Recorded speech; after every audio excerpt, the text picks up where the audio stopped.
होरी मचलो श्याम सलोना मेरो, होरी मचलो श्याम सलोना। होरी के कौन सी ने मार दियो रे टोना मेरो, मचलो श्याम सलोना। हो कौन सी ने मार दियो रे टोना मेरो, मचलो श्याम सलोना। हो मचलो श्याम सलोना मेरो, मचलो श्याम सलोना। के कौन सी ने, के कौन सी ने, के कौन सी ने मार दियो री टोना मेरो, मचलो श्याम सलोना। कौन सी ने मार दियो रे टोना मेरो, मचलो श्याम सलोना। और मैया कहने लगी गोपियों से, गोपियों दूध ना पीवे लाला, दही ना खावे, नाले माखन लोना। दूध ना प्यावे वाला, दही ना खावे, नाले माखन लोना। रोए रोए रोधन करे मेरो बारो, रोए रोए रुदन करे मेरो बारो। ओड़े डार खिलौना। के कौन सी ने, के कौन सी ने, के कौन सी ने मार दियो री टोना मेरो, मचलो श्याम सलोना। कौन सी ने मार दियो रे टोना मेरो, मचलो श्याम सलोना। आज मैया गोपियों से कहने लगी, गोपियों ये तुम में से ही किसी ने जादू टोना कर दियो, या तुम्हारी ही नजर लग गई है। आज गोपी मैया से कहने लगी, बोले मैया जब हम तेरे घर आए ही नहीं तो हमारी नजर कैसे लग जाएगी। तो मैया कहने लगी, वो मेरे छोरा पे, वो मेरे छोरा पे टोना कर गई, कर गई कोई गोलन मस्तानी, कोई गोलन मस्तानी। मेरे छोरा पे टोना कर गई, कर गई कोई गोलन मस्तानी, कोई गोलन मस्तानी। और मैया ने कहा, ना जाने ये कौन कहाँ ते नई गुजरिया आए गई, ना जाने कौन कहाँ ते नई गुजरिया आई गई। हो ना जाने ये कौन कहाँ ते नई गुजरिया आए गई। ना जाने कौन कहाँ ते नई गुजरिया आई गई। नजर घूर के देखो कन्हैया, छोरा नजर लगाए गई। नजर घूर के देखो कन्हैया, छोरा नजर लगाए गई। और जन कहाँ ते, जन कहाँ ते आए के मर गई, मर गई कोई गोलन मस्तानी, कोई गोलन मस्तानी। लाला पे टोना कर गई, कर गई कोई गोलन मस्तानी, कोई गोलन मस्तानी। मेरे काना पे टोना कर गई, कर गई कोई ग्वालिन मस्तानी, कोई ग्वालिन मस्तान। बोलिए बांके बिहारी लाल की। अब तो गोपियों ने कहा, बोले मैया अगर बाल हमारा कन्हैया चुप हो गो तो हो सकता है वो बाबा ही चुप करा सके, कोई ना कोई बाबा की करामात है। मैया के दिमाग में फिट बैठ गई। अब मैया ने कहा, बोले जा गोपी तू तो बाबा है बुला के ला, पर वो बाबा आते ही दर्शन फिर करेगो, जो कहेगो तेरे छोरा है दिखा दे। मैं कन्हैया के दिखाने का इंतजाम करती हूँ। गोपी कहने लगी, बोले मैया इसमें इंतजाम क्या करना। बोले तो ना पता बाबा जी कैसो। बोले तू जा बाबा बुला के ला और मैं कन्हैया को दिखाने का इंतजाम करती हूँ।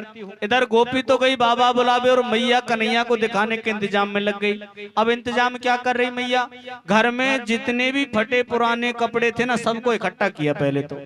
हाँ महाराज, मैया की जितनी पुरानी साड़ी सब निकाल ले और साड़ी निकाल के महाराज कन्हैया के बदन पे ऐसे लपेट दें जैसे टूटे पैर पे प्लास्टर कर दें। हाँ महाराज, जितने भी फटे पुराने कपड़े थे ना सब लपेट दिए कन्हैया के बदन पे, सिर्फ आंख ही आंख छोड़ी। इधर गोपी बाबा के पास गई, आवाज लगाई, बोले बाबा चल मैया ने बुलायो। बाबा ने कही बोले मैया को अगर काम पड़ेगा तो यहीं आ जाएगी, मैं ना जाऊं कोई मैया भैया के पास, क्योंकि भोलेनाथ समझ गए बोले कन्हैया ने कोई ना कोई माया रच दी है। बोले महाराज मैया को अगर काम है तो मैया आ जाएगी। बोले चलो तो सही बाबा, मैया बुला रही है। बोले गोपी मैं चलो तो जाऊं, लेकिन गारंटी ले वो छोरा के दर्शन करा देगी। बोले बाबा पक्का करा देगी, अब तुम तो मैं पका के आई हूं। बोले तू चल तो सही, जाते ही दर्शन करावेगी। अब तो महाराज भोलेनाथ अपने धूना से खड़े हुए और डमरू त्रिशूल को उठाए और चल दिए गोपी के पीछे पीछे। अब मैया तैयार खड़ी थी दर्शन कराने के लिए। भोलेनाथ दरवाजे के बाहर खड़े हो गए, मैया घर के अंदर से आवाज लगा रही, बोल देख बाबा ये मेरा छोरा। भोलेनाथ कहने लगे बोले मैया ये छोरा है का फटे पुराने को गुड्डा बना दियो। बोले मुझे तो ऐसा लगे कपड़ा को कोई बालक बना लियो हो, छोरा तो भीतर ही है। बोले ना बाबा ये मेरा छोरा, ये कपड़ान के अंदर ही छोरा है। बोले मैया फटे पुराने कपड़ान के दर्शन तो हम घर ही कर ले, हमें तो छोरा के दर्शन करने। बोले देख बाबा ये रही या की आंख। मैया कह रही, बोले देख बाबा या की आंख ये रही। बाबा कहने लगे बोले मैया मोई आंख पाक कच्ची ना दिख रही, थोड़ी पास आ। मैया के पास ना आऊं, देख लो तो दूर ते देख ले और नहीं तो जा वापस। बाबा ने कही बोले मैया थोड़े से पास तो आ। पास आई तो महाराज बाबा आंखों ना दिख रही, इतने से छेद छोड़ रहा है कपड़ा में। बोले देख बाबा ये रो मेरो छोरा। बाबा ने कही बोले मैया ऐसो कर, थोड़ी सी आंखन ने तो खोल दे। बोले बाबा आंख फाके ना खोलूं, तू देख ले ये छोरा। बोले हम छोरा तो दिख ही ना रो, मैं कहा देखूं। अब मैया ने थोड़ी सी आंख खोल दे, कपड़ा आंखों से हटा दिया तो आंख दिखी। तो भोलेनाथ ने कही मैया थोड़ा सा और नीचे कर। मैया कहने लगी बोले जा रे बाबा, मतलब उंगली पकड़ा दी तो पहुंचे ही पकड़ ले गो। बोले इतने दर्शन कराऊंगी या ज्यादा ना कराऊं। बोले क्यों ना करा। बोले थोड़ा पास आ। बोले पास ना आऊं, काले काले नाग लटक रहे, छोरा है खागो। तो महाराज 85 वर्ष की उम्र में तो अब दर्शन करें, और अगर यह वो सांप खाएगो तो अब दर्शन ना हो, इसलिए महाराज तुम जाओ। तो भोलेनाथ ने मैया को बहला पुचला के, क्योंकि मैया जब कन्हैया को भोलेनाथ के पास लाती तो महाराज कन्हैया रोते हुए बंद हो जाते थे, और जब दूर लेके जाती तो जोर जोर से रोते थे। तो मैया समझ गई बोल बाबा हम कोई ना कोई तो करामात है। हाँ महाराज कोई लंबी लंबी जटान बारो बाबा जी आ जाए और दरवाजे फेंक निकल जाए ना, तो मैया सोचे बोल बाबा ने कर गोया तो कभी पूछती, ऐसी सोचे ना। तो ऐसी मैया सोचने लगी, बोले बाबा में कोई ना कोई तो करामात है। मैया ने दर्शन कराए तो मैया ने कही बोले बाबा तू कछु जाने का। बाबा ने कही बोले मैया मैं बहुत कछु जानू। बोले अच्छा। बोले यूं बता मुँह कछु ऐसो संदेह मेरे छोरा है ना कार हो, और मुझे ऐसा लगे या ब्याह प्या ना हो। देखियो कि भाग में ब्याह लिख रहा हो करना है। हाँ ऐसी दिखा में। बोले देखियो महाराज मेरे छोरा नौकरी लगेगा ना लगेगा। तो मैया नौकरी की चिंता तो हत नहीं, क्योंकि महाराज बहुत बड़ा घर था। तो मैया ने सोची बोले ये रंग को कार हो कहूँ ऐसा ना हो दारी को रड़ुआ ही मर जाए। मैया ने कही बोले बाबा देखे कि ब्याह होंगे कि ना हो। बाबा ने कही बोले मैया या एक नहीं इसके तो अनेकों ब्याह होंगे। मैया कहने लगी बोले जा रे बाबा तू ना जाने कछु। बोले हम तो एक ब्याह की सिन्नी बांट रहे हैं कि एक ब्याह है जाए वही बहुत है, तू यूं करो या कि अनेकों ब्याह होंगे। बोले तू ना जाने कछु तू जा। ऐसा कहकर के महाराज भोलेनाथ पुनः कैलाश पर्वत पर चले जाते हैं और इधर भगवान अपनी लीलाओं में व्यस्त हो जाते हैं। कन्हैया धीरे धीरे बड़े हुए तो एक दिन गर्गाचार्य जी महाराज आ गए, और बाबा नंद को जब गर्गाचार्य जी के बारे में पता चला तो गर्गाचार्य जी के पास गए। बोले प्रभु हमारे 2 बच्चों ने जन्म लिया है लेकिन उनका नामकरण संस्कार नहीं हुआ है, उनका नामकरण कर दीजिए। तो गर्गाचार्य जी ने मना कर दिया, बोले कंस को पता चल गया तो मुझे मार देगा, इसलिए मैं तेरे बच्चों का नामकरण संस्कार नहीं कर सकता। तो महाराज बाबानंद विनती करने लगे हैं। तो गर्गाचार्य जी ने कहा, बोले ठीक है नामकरण संस्कार करेंगे, लेकिन गाय के खिड़क में, जहां तुम गायों को रखते हैं ताकि गांव वालों को पता ना चले, इस बात को गुप्त रखना, हमको और तुमको ही पता है और किसी को मत बताना कि मैंने तुम्हारे बच्चों का नामकरण संस्कार किया है। अब तो महाराज गर्गाचार्य जी महाराज ने सबसे पहले बलराम जी का किया, जो रोहिणी के पुत्र थे, कहा कि इसके अंदर बल अधिक है और बल अधिक होने के कारण मैं इसका नाम बलराम रखता हूं। बोलिए बलराम जी महाराज की। उसके बाद यशोदा के पुत्र का नाम रखा, कहा कि ये जितनी लीला करेगा उस हिसाब से इसका नाम होता चला जाएगा, जैसी लीला करेगा वैसा ही नाम हो जाएगा, इसलिए प्रारंभ में मैं इसका नाम कृष्ण रखता हूँ।